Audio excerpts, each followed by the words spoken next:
Hey trackers. So at the base of this black oak tree here, it looks like the squirrels have been busy because there's a lot of acorn shells here, and the acorns have been harvested.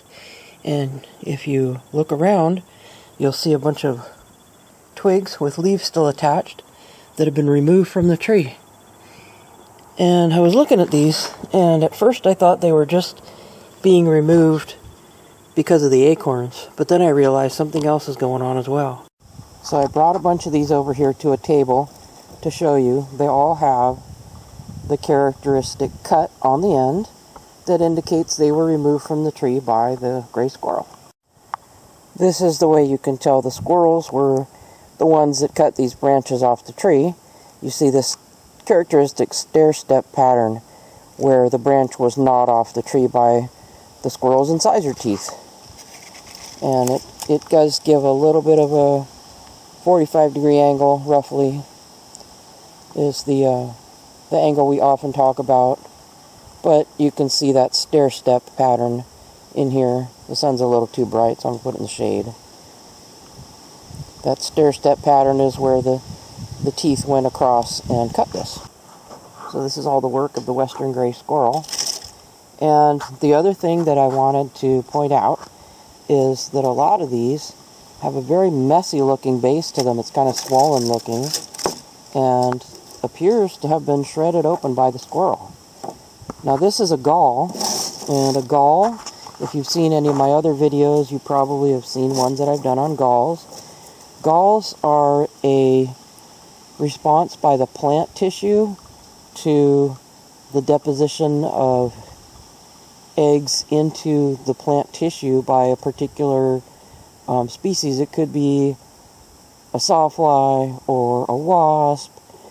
There's a number of different creatures that make galls. They're all very small insects and or invertebrates, and so galls themselves are hosted on particular host plants. In this case, this is California black oak.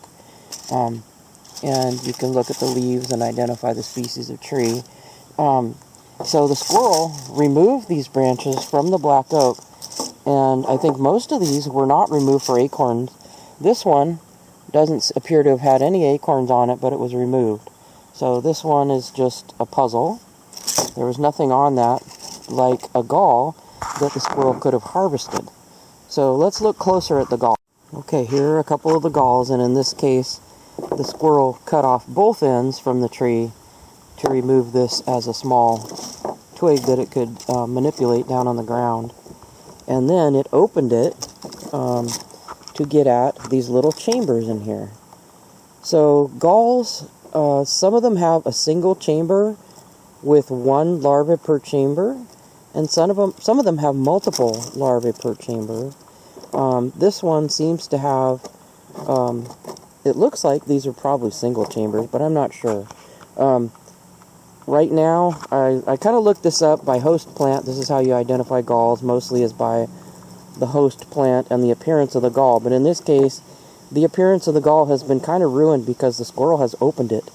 And this gall never had a chance to mature and open up on its own like it would if it had been left on the plant.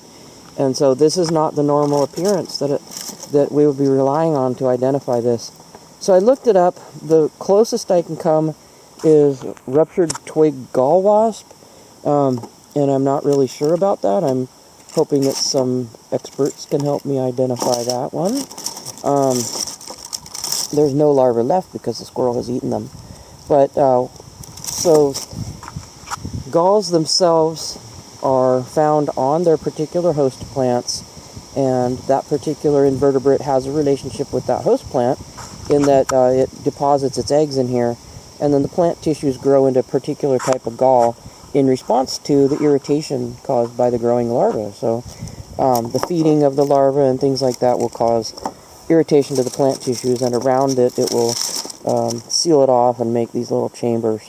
So inside each one of these, there should have been a larva, and it appears that what the squirrel did was take them off the tree by harvesting each one of these, very neatly cut it off, dropped it down to the ground, and then came down to the ground and spent some time eating these. It opened up each individual one of these chambers and ate the larvae that were inside of it.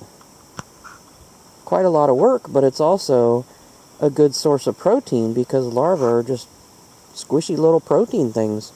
And, you know, it's good food if you're a squirrel and you can get it. It's good to eat. And so if you're a squirrel and you are needing nutrition, this is a really good nutritious item to feed upon. And so to go to all this work to cut this branch off the tree and then to go down to the ground, grab it, open it up, and open up every single one of these and pull a larva out of every single one of these, that is a lot of work. But the reward is also really good because this is a rich source of protein. And squirrels get a benefit from this, otherwise they wouldn't be doing it. And as you saw in the initial video where I showed you the overall scene at the base of the tree, there's quite a lot of this sign right now, and so this has been a busy time for the squirrels. It is the beginning of fall. Let's see, tomorrow's Labor Day, so yeah, it is the beginning of fall, and this is a good time for squirrels to be harvesting things like this. The acorn crop is beginning to ripen, and the acorns are going to start dropping from the trees very soon, within the next month. But right now, this is a super amazing source of protein, and the squirrels are taking advantage of it. So this was just a cool find here at the base of a California black oak tree, and I thought you'd enjoy learning a little bit about the life cycle of the squirrels and what they eat at various times of the year, because it does change depending upon what food source is available. So there you go, squirrels eating galls after gnawing the branches off the tree. This is the western gray squirrel, by the way. Here's one of the twigs that the gall did not get opened yet. The gall at the base did get opened, but this one further up, the twig did not get opened yet. So you can see the appearance of a gall. Before the squirrel has opened this, it looks just like a lump, a swelling on the branch. Inside of this lump is the larva growing in there. Now, of course, this is no longer attached to the tree, so it isn't getting any fluid or any sugar or any more nutrition going to the gall. So the gall itself, the insect in there, is going to die anyway because the larva won't get any more food from the tree because it has been detached from the plant, and they aren't going to get any more nutrition from it. But what you're seeing is the lumpy appearance of a gall that has not been opened. So parts of this have been opened by the squirrel. But this is what it normally looks like. Just a big lumpy protrusion on the branch, on an otherwise normal looking branch. There's these lumps. And that's what indicates visually to the squirrel that, hey, there's a gall in here, and inside there is something tasty to eat. So one of the really interesting aspects of this whole story is that this is a multiple species interaction. So first you have the gall-making insect interacting with the black oak, and the two of them making the gall. And then you have the squirrel interacting with the oak and harvesting these branches, and the squirrel interacting with the gall-making insect by harvesting its larvae and eating them.